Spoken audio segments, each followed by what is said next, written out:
Hello guys, naalala nyo, last December 24, si Mrs. sinurprise ako ng cake, no? Advance na sa birthday ko. Pero ang hindi niya alam, meron din akong surprise sa kanya. Matagal ko na itong pinagandaan, kailang inantay ko pa. Kasi alam niyo ba kung bakit?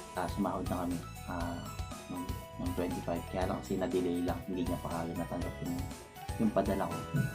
Pero included na din yung bonus. Pero hindi niya alam na yung bonus na nun ay nilaan ko talaga para sa kanya. So ngayong araw na to, tatawagin natin siya para i-surprise. So, samahan niyo ako. Tara!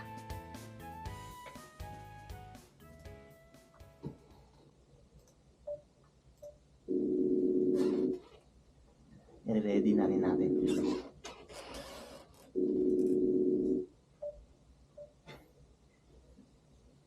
Dumi! Ano? Nag-vlog ka? Ha? Nag-vlog ka ba? Hindi?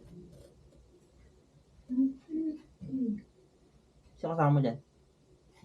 Dati na eh. Tapos,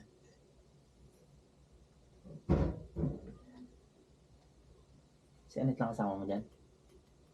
Ako ito si Mama. Oo. Sabay.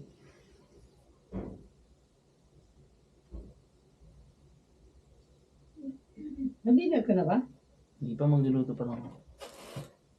Luluto ka ba lang? Naalala mo yung ano? Tawag dito. Yung December 24. Diba, niregalo mo ako ng ano, ng cake.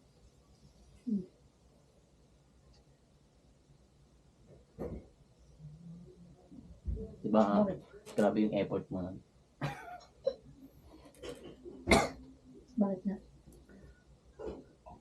Gusto lang, gusto lang kitang surprise. Surprise na sabihin. Ready ka na ba? Patan ba yun? Uwi ka na? Ano ba? Relax ka lang muna, huwag ka muna gumanaw. Sabi ko kasi magugusto ang kamay. Kulit ko. Huwag ka muna magano. Ready ka na?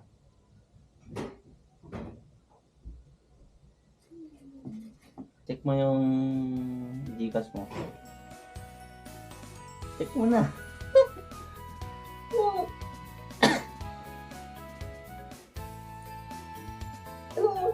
Bakit? Bakit?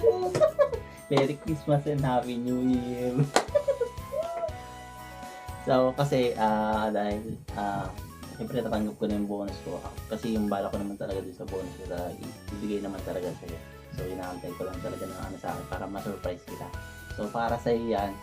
So, regalo ko sa'yo yan dahil talagang sobrang, siyempre, effort mo, yung pagod mo. Yan, deserve mo yan, mahal kong asawa. Hindi, okay lang naman yun. Kasi siyempre, ako, sa akin naman kasi, wala namang ano sa akin na yung, yung bonus ko. So, para talaga sa yan. So, bahala ka ng gusto mo yan. Shopping ka, ano gusto mo, kumain ka. So, sana nagustuhan mo yung surprise ko sa'yo. Yan yung bawi ko sa'yo. Yan. I love you so much.